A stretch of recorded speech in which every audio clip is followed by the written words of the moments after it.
Hello there. My name is Daryl Duke, and this is Helping the Homeless, and I'm your host. Apparently, last night I didn't do a very good job of hosting. I had some questions that went unanswered. I was having some technical difficulties with the technology, but I would like to answer some of those questions. In fact, um, Kathy Pendleton in Colorado stated that she tries to do what she can, but Colorado has a problem apparently with homelessness as well. And yeah, keep doing what you're doing, Miss Pendleton. Keep trying. All of us working together, all of us trying to make a difference is going to be what eventually brings an end to homelessness. So keep doing what you're doing. I had a friend, Faye, in Tacoma, who asked a question, the vets, about the veterans, and does the military help them? Uh, and that was I'm sorry, that was from Knoxville. I think that was my boy, uh, Louis Lorenzo. Um, yeah, the military does some things as far as the VA, the Veterans Administration. They try to help, but as a whole, anything to help its veterans other than provide them with VA benefits and retirement benefits. We had see who else, factors that have contributed to the increase in homelessness over the last 10 years. Gina asked that question. What did I think those factors were? Um, I would have to say that there are many factors, but over the last 10 years, we've seen an increase in skyrocketing rents and mortgages, really, really high rents and stagnant wages. As many of you know, this minimum wage is still hasn't changed in quite some time. Out here in California, we're actually fortunate. It's slowly on the increase. It's now $12 an hour, but I know in many parts of the country it's still $7.25 or something to that effect. Uh, be that as it may, the median rental property or apartment throughout the United States is about $1,100 for a one-bedroom apartment. So as you might imagine, it's pretty difficult for someone making minimum wage to live uh, in an apartment or in some area of town that we would like to live in. You know, we don't want to live in the slums and in the barrios. We'd like to live in nice areas, but it's hard when you're making minimum wage. It's hard to make a living in America and raise a family on minimum wage. Let's see, what were some of the other questions? One question was, what am I hoping to accomplish with my book? For those of you who may be just tuning in and may not be familiar with my book, Helping the Homeless Find a Haven for Hope. Before I answer that question, I want to go a little briefly into the book. I self-published the book, and that means the book design, the layout, the cover, the pagination, the formatting, the drop capping, everything that you see in the book, I was instrumental in putting together myself. It was arduous process, but I learned a lot, and I'm a lot better for it. This next book is really going to be a dynamite book. I think this book is a dynamite book. Just that I was learning. I was on a learning curve, so it's only going to get better from here on out. There's some small mistakes made in the first book, but just like anything else, we have to. It's trial and error. You know, we get better as we go on. But I do want to encourage you, everyone out there, because I know you have some dreams in your heart. I know you have some things that God has ordained you with, some gifts, some talents. I know that a lot of you are sitting on some of those talents. I know some of you think that, I'm too old. Maybe my time has passed. I had my chance, or, but I want to tell you that the devil is a liar. I want to tell you that that's not true. If you woke up this morning, every day above ground is a good day. If you're still breathing, you're still alive, that's just a testament that God still is not through with you yet, that you still have some living to do. And if I can write a book, and if I can help others write books, which is something I'm doing right now, it's helping some other people put their vision on paper. And many of you have vision too. God has given you a vision. And I just want to let you know that this book was 6 years in the making. I started writing this book when I was working for Haven for Hope in San Antonio back in 2013.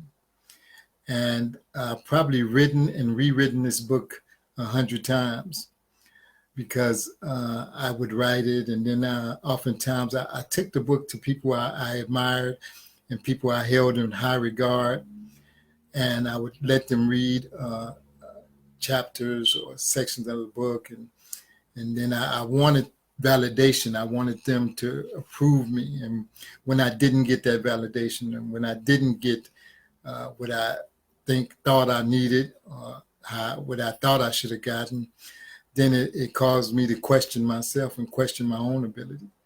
And I'm here to tell you that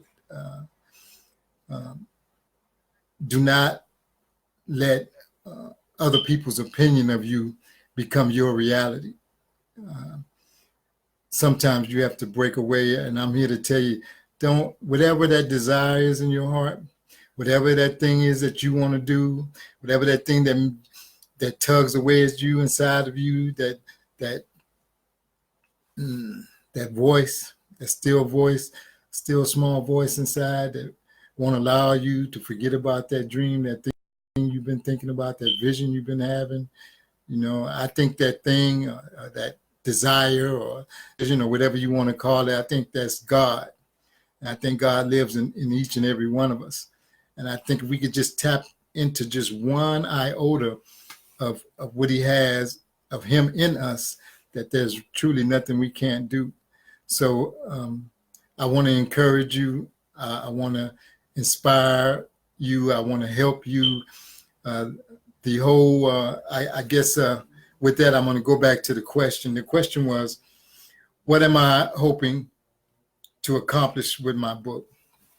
And that's a very good question. Thank you for asking that question. What I'm hoping to accomplish is to sound the alarm. We've been way too passive, and we've allowed way too much time to pass without dealing with this issue of homelessness.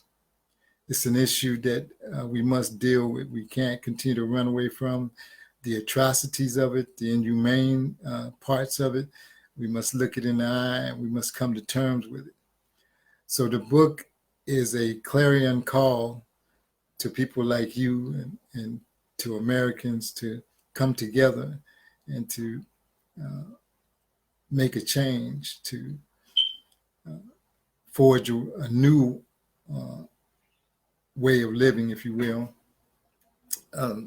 So what I'm hoping to accomplish with the book is to identify the things that are being done at Haven for Hope of San Antonio, Texas, and its long-term emergency homeless shelter and transformation center. The transformation center is the key. The transformation center is where individuals go and are treated with dignity and respect. They are given an opportunity in the intake process to tell their life stories, their life journeys, and in turn, professional individuals examine or listen. Really, it's important to listen to their stories, and find out what their needs are, not only what their immediate needs are, but what their long-term needs are, and what are some of their fears and some of the things that many of the people need, some type of mental health treatment, counseling, Many need substance abuse treatment. So there's a lot of things that the homeless population needs that they aren't getting. But it's possible to get it to them, and we can do that through the Transformation Center. And I'll elaborate more about that later. And certainly, if you get the book, you'll understand a little better what I'm talking about. Hello, Precious. How you doing? Pam, how are you? How are you? Yesterday, I missed out on some questions and stuff because I think I wasn't scrolling down. Let me see. All right. Jay Ross, what's up? What's up? How you doing? Latanya Hunter, good evening. How are you this evening? Latanya is a pillar. She's someone who's doing things in the community and has been for a long time. And she's going to be starting her consulting here soon. And I wish you all the luck, and anything I can do to help you, please let me know. I know you're residing in Houston, Texas now, and you're still with Hyatt Regency, but I know you got bigger and better things going. Miss Gina Graham, thank you for tuning in. Monique, you know I love you. I see we're getting more and more people on, so that's great. That's great. Let me scroll down a little further, see what else we got here. Okay. What was the other question? What is my mission and what is my plan? These are really good questions. My mission is to add value to the lives of the disenfranchised, displaced, and also the homeless.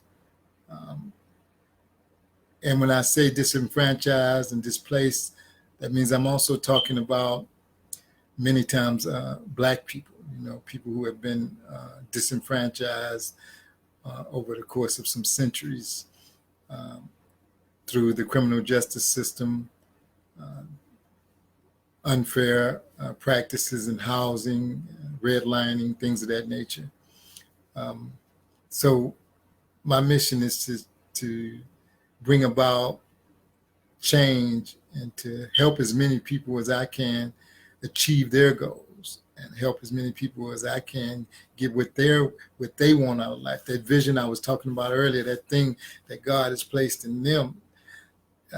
As many people as I can, I want to help them bring that into fruition. So that is the mission. The plan is to travel this country speaking. I have a colleague of mine. Actually, she wrote the foreword to my book, Miss Graham. She's almost 30 years, a 30-year advocate for domestic violence here in Riverside, California. We are taking the stage and we're taking the message across the United States. And we're in the process, we want to be able to come speak at, Black churches or churches in general, period, and civic organizations, and just bring awareness to some of the things that are going on in the country, be it the killing of unarmed young Black men and women, or be it homelessness. There's some very important issues we are faced with, and it's important that we get out and we join forces. One of the most important things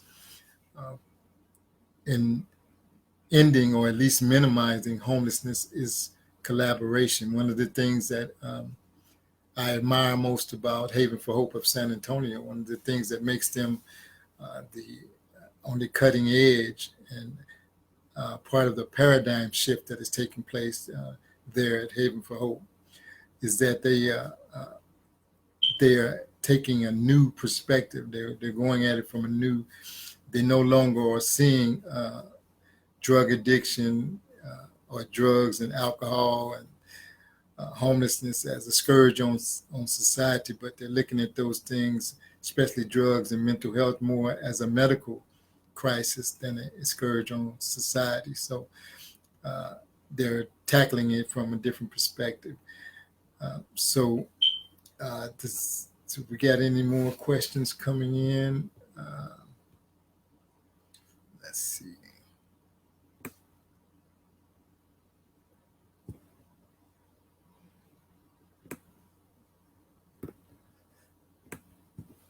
All right. Some of the questions from last night, I think that may have been the bulk of what I got later. After I got offline, I was able to look a little further into what I was doing wrong and find the questions that I had missed. So I apologize to everyone who took the time to listen in and ask a question and didn't get an answer or didn't receive a response. Thank you for all your comments and replies. I really appreciate it.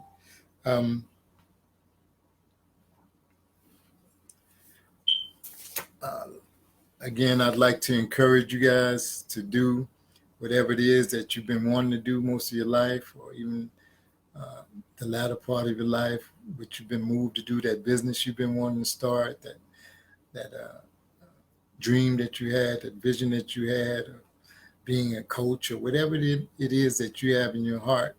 I'm here to tell you that it's possible. I'm a living example of it. I mean, all you have to do is believe it. If you can believe it, you can achieve it. I know that sounds kind of cheesy, and you probably heard that before, but it's true. As I said before, don't let other people's opinion become your reality, because people will stifle you. People will hold you back, keep you from your greatness. We all have greatness within. We just have to tap into it and not be afraid to step out on faith. I'm starting to sound like a preacher. Let's talk a little bit about the book again. I need my glasses now because I can't see anymore, y'all. I'm getting old.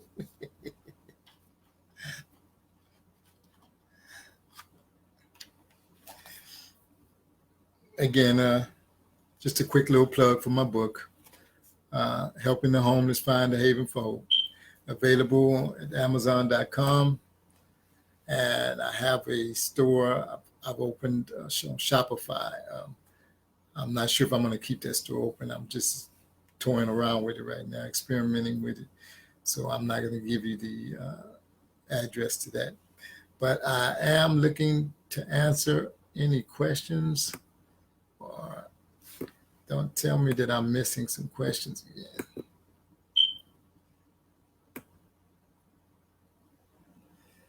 All right, Donnie McGarity, how you doing, man? Shout out to you. Miss Barbara, hello, how are you? Laney, hi, what's up, Laney? Maddie, everyone, thank you for joining in. I appreciate the love. I'm not getting any responses. I don't know if I'm doing something wrong, because I don't seem to be getting any responses with regards to any questions. All right, here we go.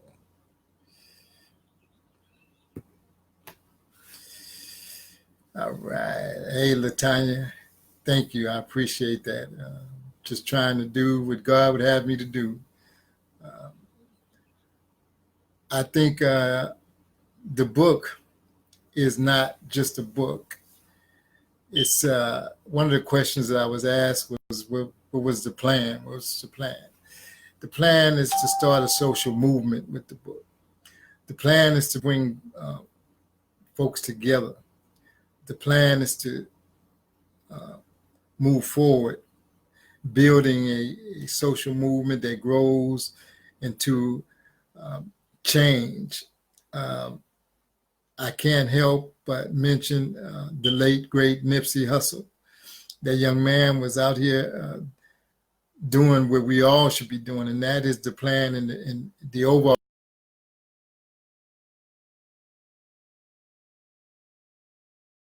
plan of the book is to create jobs for our people, to go back into the communities, to give jobs to those individuals that have been formerly incarcerated, not in many cases even being able to vote, changing these types of things. I'm getting energized when I think about Nipsey Hussle. I get energized because what that young man was doing is what we all should be doing. we should each one teach one, each one lift up the other.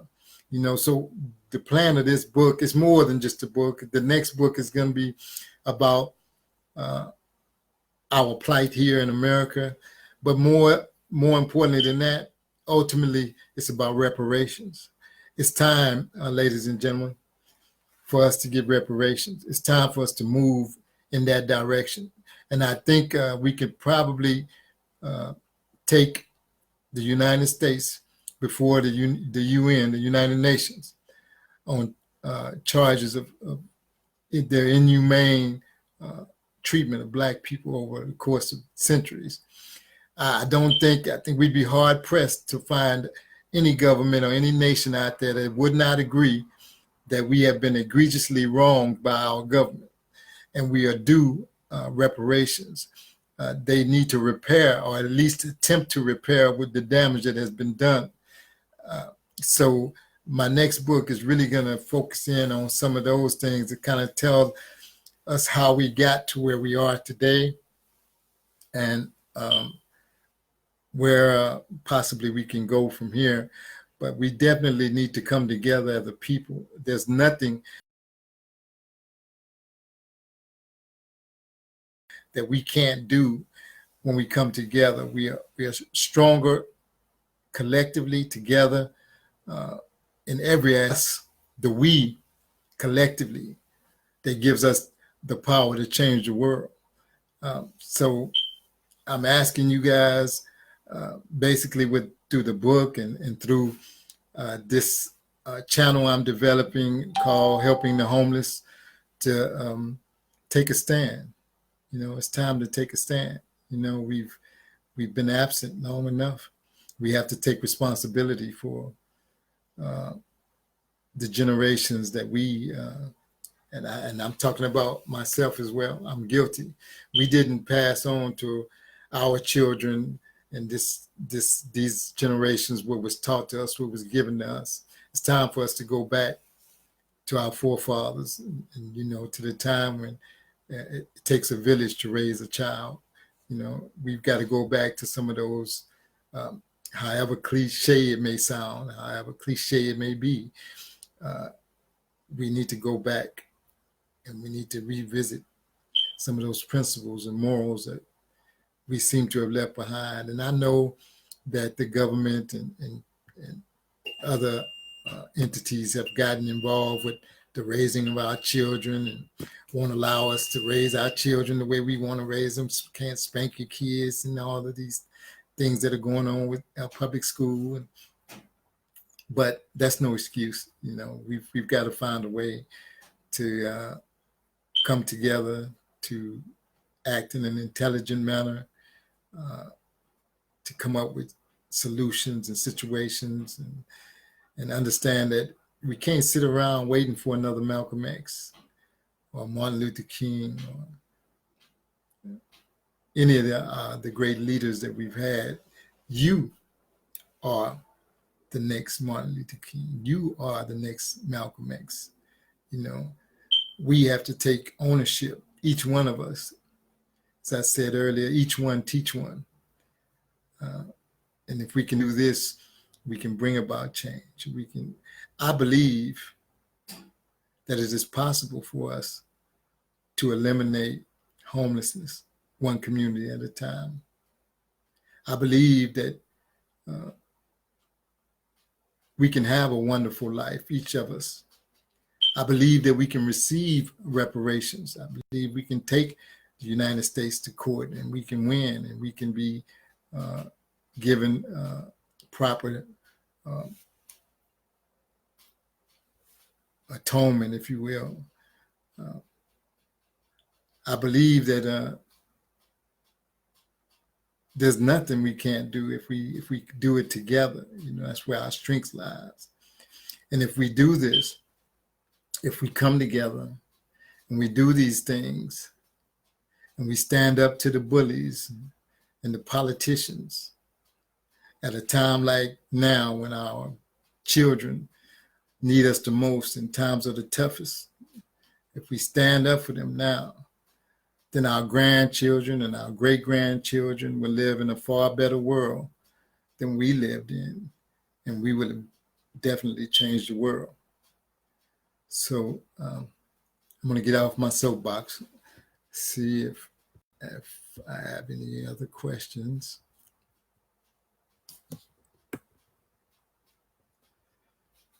Hey, Paul, Chef Paul Harvey.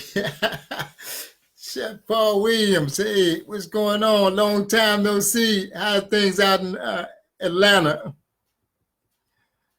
It's nice to hear from you.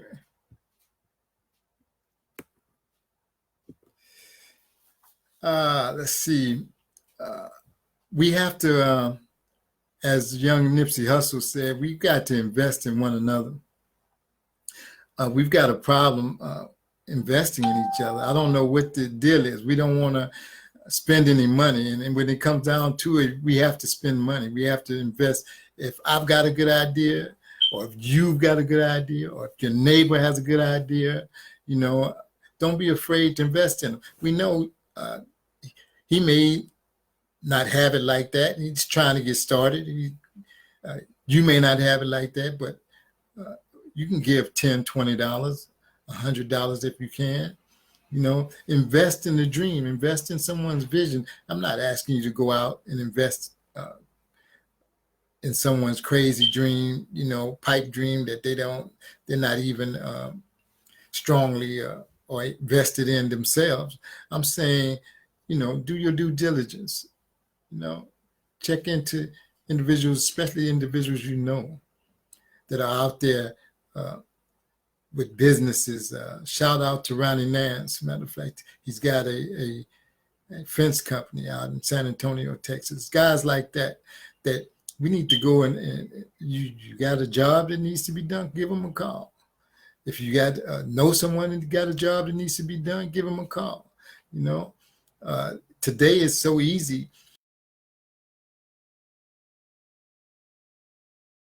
to support one another. Sometimes it's as easy as just pushing the like button or share button. But we do that often enough. But we've got to, as far as the Bible's concerned, but the Bible tells us that as long as the earth remains, there should be seed, time, and harvest. Don't know why we seem to have a problem planting seed in each other, especially, you know. So even if you don't receive the harvest that you think or thought you were going to receive, there's still going to be a harvest. Anytime you plant a seed, and anytime that seed is nurtured, and anytime that seed is cultivated, there will be a harvest. And we need to invest in each other. One of the things I admire about the young brother Nipsey Hussle was he invested in his community. He invested in Black folks. He started, not only started business, but he gave jobs to our people, which is something I'm trying to do with the book and the brand that I'm trying to build. It's more than about a book. It's more than about me as an individual or my colleague, Ms. Graham. It's about a movement. It's about when you invest in me, or when you invest in someone like me or Nipsey Hussle, you're investing in yourself. And that's where we got to get to. We got to understand that when we invest in each other, we're investing in ourselves. We're investing in the greatest thing, the most precious commodity on earth is human resources. It's not the resources over in Africa, the diamond mines and the coal mines, and it's not the gold out here in California, or those are precious resources. But the most precious resource in the world are human resources, you know. So we must tap into that, and we've got to really, really start helping one another, you know. And if we really want to change the world, if we really want to change our present situation, I don't know about you, but I'm tired of seeing Black women and children, and men too for that matter, killed on the street by police officers at will. I'm tired of being the last on the totem pole, getting the last of everything. I'm tired of being seeing our people incarcerated and lied on and railroaded and just I'm tired of those things, and I just want to do my part. I'm going to try to do what I can. Let's face it, many of you out there who are my age and those of you I know who are around my age, some are older, we don't have a whole lot of time left, The Bible tells us 70 is what's been promised us. And as you know, that's 70 years. That doesn't give us a whole lot of time left. And I wasted a lot of time. I'll be the first to admit I wasted a lot of time, worrying about what other people think and what should I do, and listening to that negative voice in my mind. Oh yeah, that negative voice. We all have that negative voice that tells us, that tries to talk us out of that vision, that thing that God has put in our heart. That voice that tells you can't do that. You're too old. You can't do that. You don't have a college degree. You can't. What make you think you can do that? We have to develop a system for that as well, to combat against that negative voice. Because occasionally we all have succumbed to that voice. We've allowed that voice to hinder us. I did it many times. As I stated before, I've written this book that is now has been published probably 100 times over, written and rewritten it, and allowed individuals and allowed myself to talk myself out of it, to be fearful, allow fear to stop me from living out my dream. And that's just what it is, fear, F-E-A-R, false evidence appearing real. It doesn't exist. Fear, it only exists in our minds. I mean, sure, there are situations and times when it's a healthy thing to be fearful, but for the most part, how often do we think about things that, I'm not going to do this because this might happen, but what this might happen never happens, never even comes close to happening. So I'm rambling on and on. I didn't stick to the script tonight. I'm kind of getting to know, letting my audience get to know me, because, again, helping the homeless, that's the name of this show. I'm starting a podcast as well. This is something that I hope will grow. I think there's a need. I think there's a lot of people out there that do want to comment and do have something to say about what's going on in America today.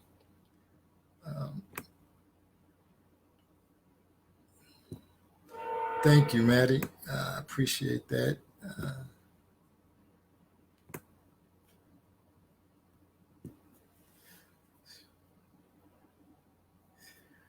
So I don't see any comments or questions. I'm just kind of rambling on. Forgive me. Hope I haven't lost anybody. I know I'm maybe going off on a bit of a tangent and kind of pulling in different directions, just kind of going wherever the Spirit leads me right now. But thank you, everyone who is tuned in. Everyone, please share this with others. Let others know about it. Let's develop a following. Let's talk about your concerns. Let's talk about possible solutions to some of these problems. I'd love to hear from you guys, and maybe together we can formulate some things, and we can begin to build on some of the things I've talked about. I look forward to building coalitions, and it starts with the grassroots level. Believe it or not, it starts with you and I, the guys at the bottom. It doesn't start at the top. If we're going to really make a change, it's going to start at the bottom,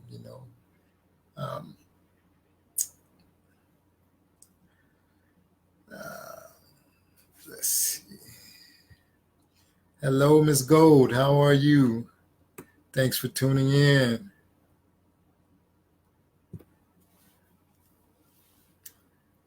Hey, cuz.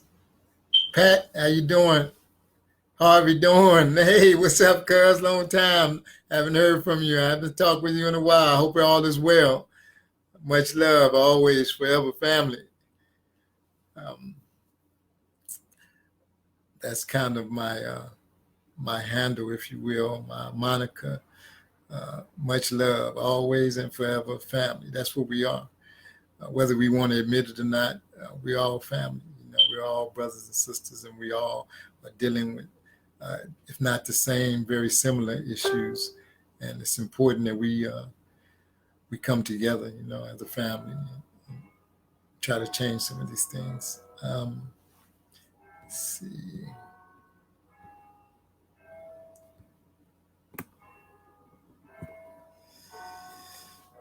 Angela, how you doing? How's it going? Why is it I feel like when I get off the air, I'm going to see all these questions again? Like last evening when I got off, and I saw all these questions that I'm not able to see right now for some reason. I'm not seeing any questions, or I'm seeing a few comments. Hey, all right, Chef Harvey, I'm glad that you're doing well, my brother. Stay blessed, man. I hope business is great for you. If you're ever out, for anybody else who is listening, if you're ever out in the Atlanta area, look Chef Harvey up. He's doing great things out there. He's a great guy. He and I, back in the day, we had a group called the 10 Gentlemen. Some of you might remember that. And even with that group, the intent of that group was 10 black men, 10 gentlemen in San Antonio, Texas, who had gotten together and was doing a lot of charity work, a lot of role modeling, a lot of mentorships at Martin Luther King Middle School, and at various big coaching, baseball and basketball teams, and giving back virtually to the community. So Chef Paul Williams is that guy. He's that kind of guy. So if you get out in the Atlanta area, go out by and visit him. Paul, shoot me the name of the restaurant. I don't know the name of your restaurant. In fact, I'm due for a trip out there myself. Shoot me the name of the restaurant so I can promote you. This is what we need to be doing, and this is what I want to do with this station and this channel, is to promote black businesses, come up with answers, because we can't depend on others to do for us what we won't do for ourselves. Meaning, if we won't hire ourselves, if we won't start businesses, if we won't, then we're doomed, because other people aren't going to do it for us. If we're not willing to protect our women and children, no one else is going to protect our women and children. So my cousin Pat Duke Curtis. I love you, Pat. I love my family. You are really something special, Pat. Thank you so much. I'm glad to have had you in my life. I just wish that your parents and my parents and our uncles and aunts were all here to celebrate in this moment with us, and in this moment of change, this moment of moving forward, and to see us as a family being a part of a movement that could change the world. It's a wonderful thing. I'm still not seeing any questions.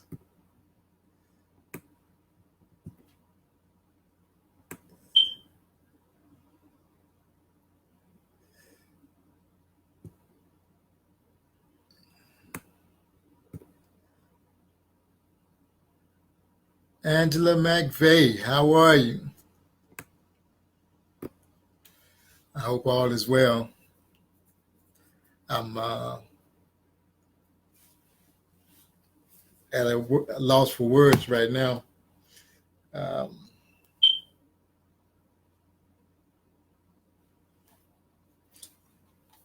I had my glasses nearby, I might be able to read. Fortunately, I think they're in my bedroom. So I guess I'll close. If there's any questions or anything that anyone would like to bring to my attention at this time, or like me to try to answer. Of course, I don't have all the answers. I don't pretend to have all the answers. I never will have all the answers. It's a learning process for all of us. Each day we have to be committed to being a better today than we were yesterday, uh, being more knowledgeable today than we were yesterday. That means we must read, ladies and gentlemen. We must read. I just got a new book in the mail today.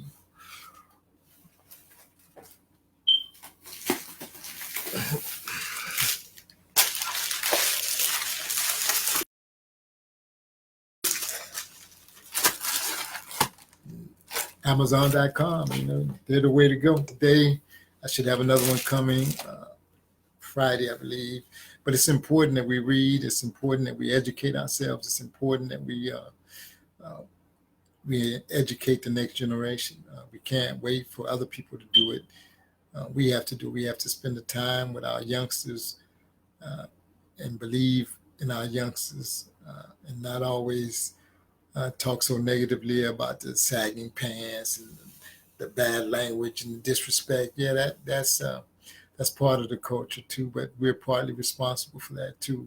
We have allowed that to permeate. So we have to take the reins and try to uh, get it back. We've got to go back, as I said before. Got to go back and revisit our ancestors and bring it back to the basics, if you will. Let's see. All right, chef. Send me the name of the restaurant, chef.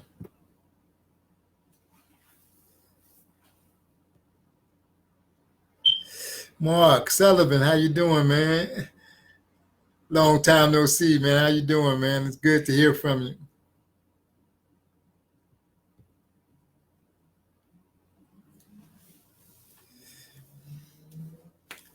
Let's see. You see me start looking around at me. I'm fidgety. I don't.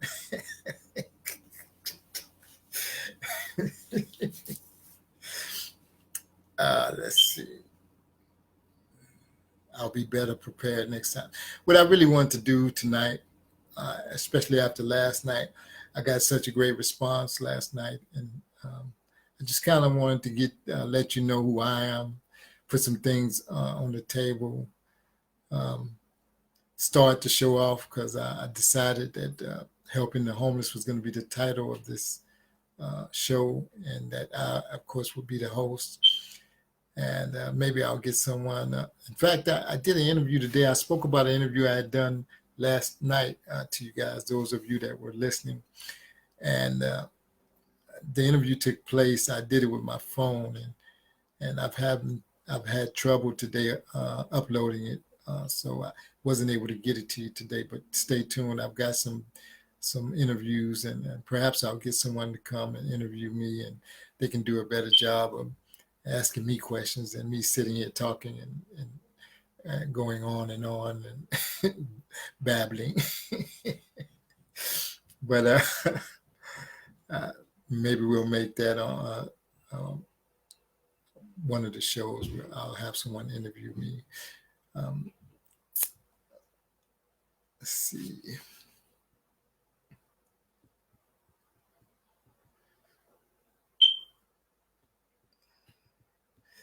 Angela, no, I didn't just get on. I've been rambling for about what feels like an eternity, but probably about a half an hour now. uh, but looks like I'm happy to see a lot of people are taking the time to say hello or joining. Angela Johnson, how you doing? Thank you for joining us. Sharon Kyle, thank you for joining us. Old friend Sharon Kyle has always been very supportive. Known her for a long time. She's a wonderful woman. Uh, I think she may have some things going on out in Las Vegas too. Shoot me anything you got going on, Miss Kyle, that any business stuff that you can use some help with or you need some support with.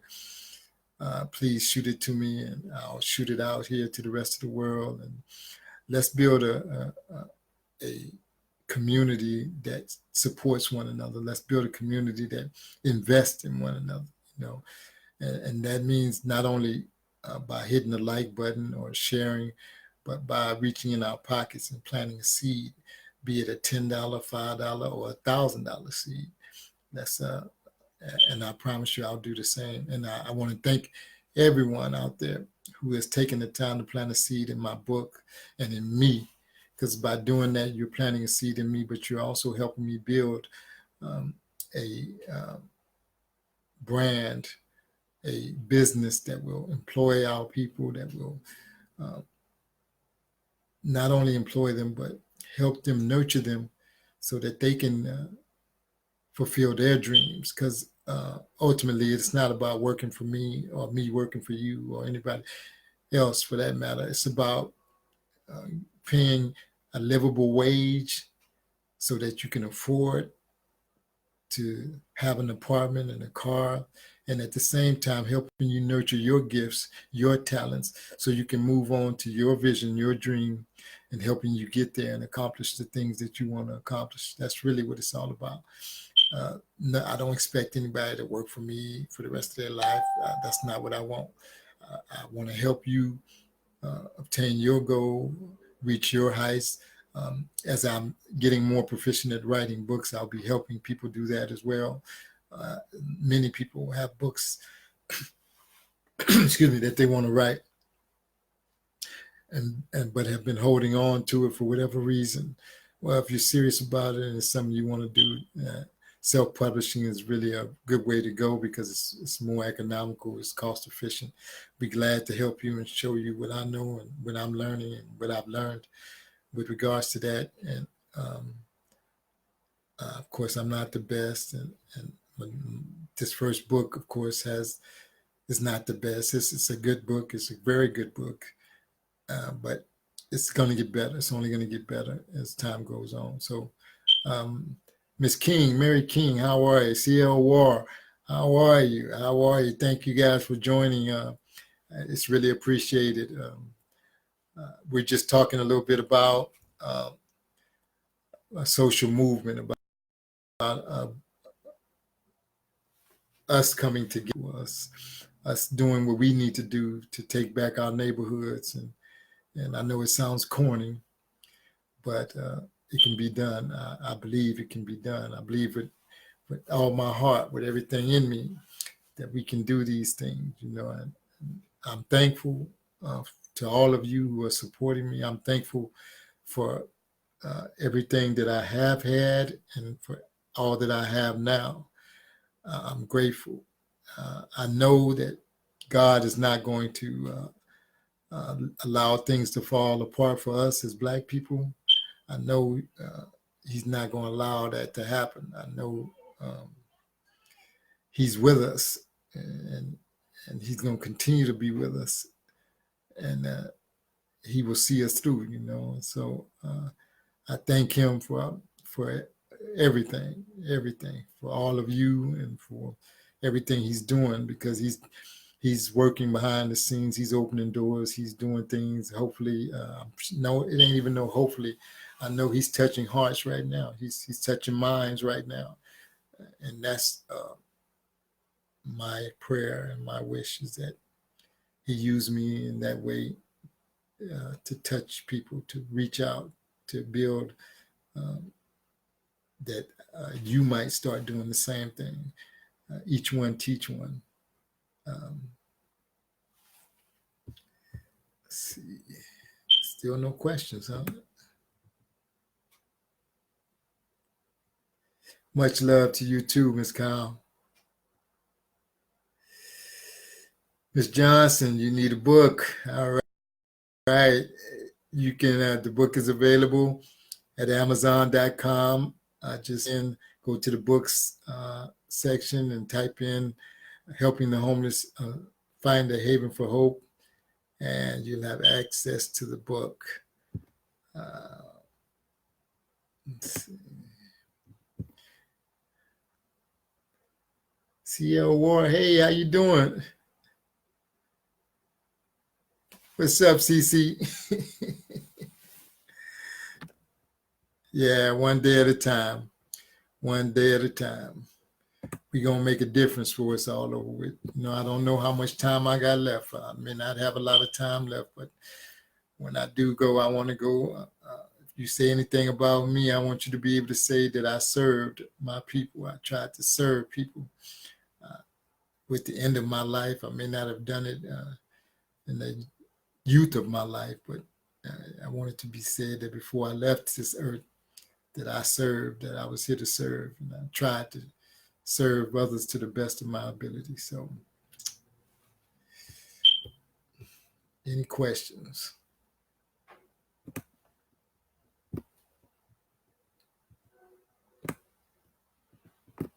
We were supposed to be talking about homelessness, right?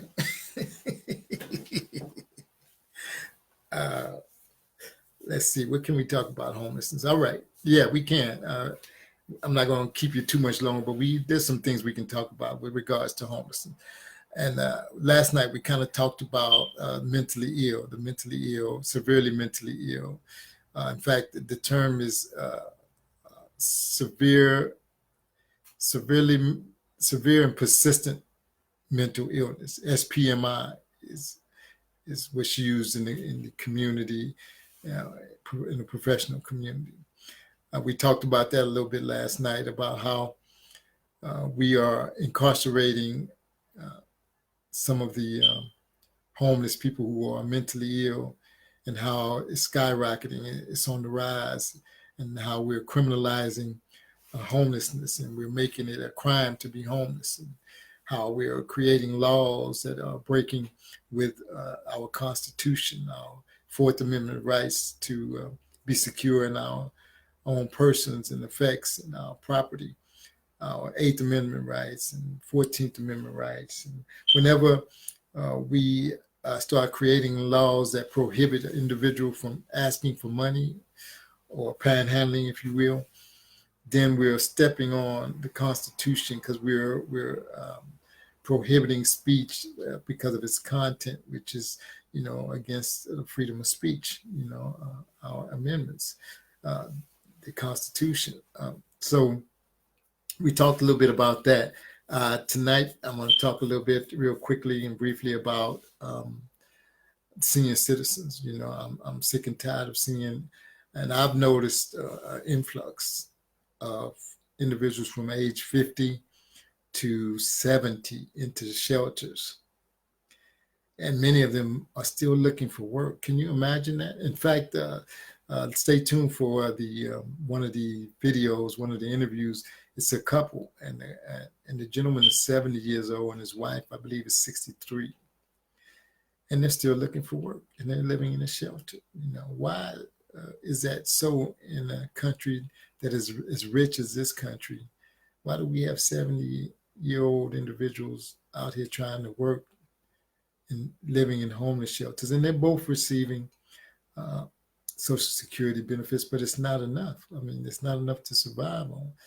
When the median rent across the United States is almost $1,200 for a one-bedroom apartment, and the median or the average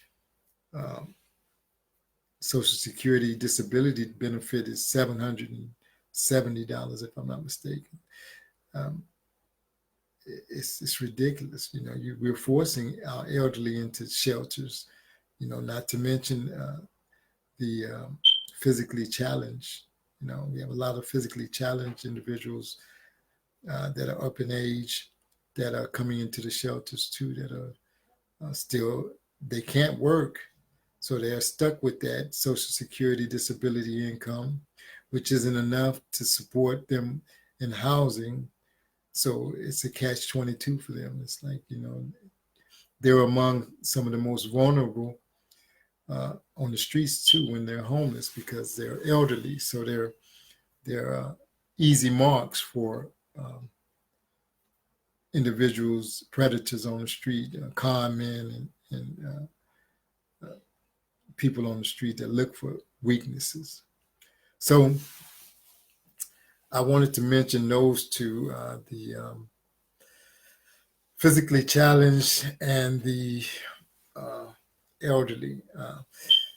if you have gotten the book, chapter 1 deals with the mentally ill. It's entitled Severely Mentally Ill and Homeless, An American Disgrace. It's a very good chapter. I definitely think you'll like that once you get the book and you read it. I'm kind of fond of the end of the book, the chapter 11, 12, the epilogue at the end, which tells a little bit about my life and my story. There's in chapter 11 or 12 is the Christian love, a chapter on Christian love, and it talks a little bit about it from a religious perspective. And it mentions that, let me see.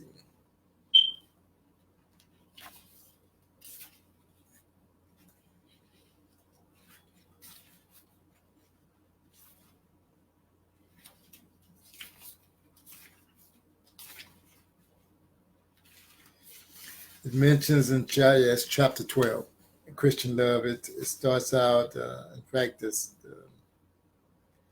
subtitle is Our Bodies Are Just a Temporary Shelter. We are all spiritually homeless. Think about that for a minute.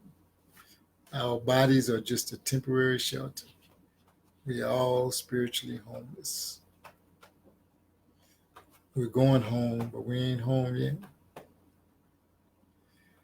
We are spiritual beings having an earthly experience. All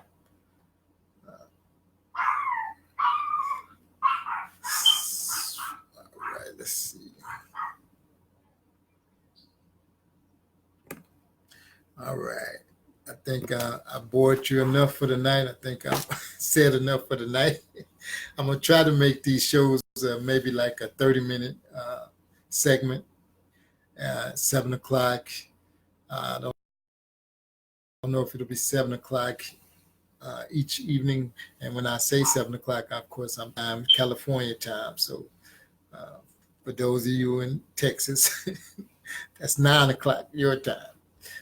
So be aware that there is a time difference all across the country. I know we've got people from Atlanta that have tuned in. We've got people in Texas. We've got people in Colorado. We got people tuning in from all parts of the country, which is a great thing.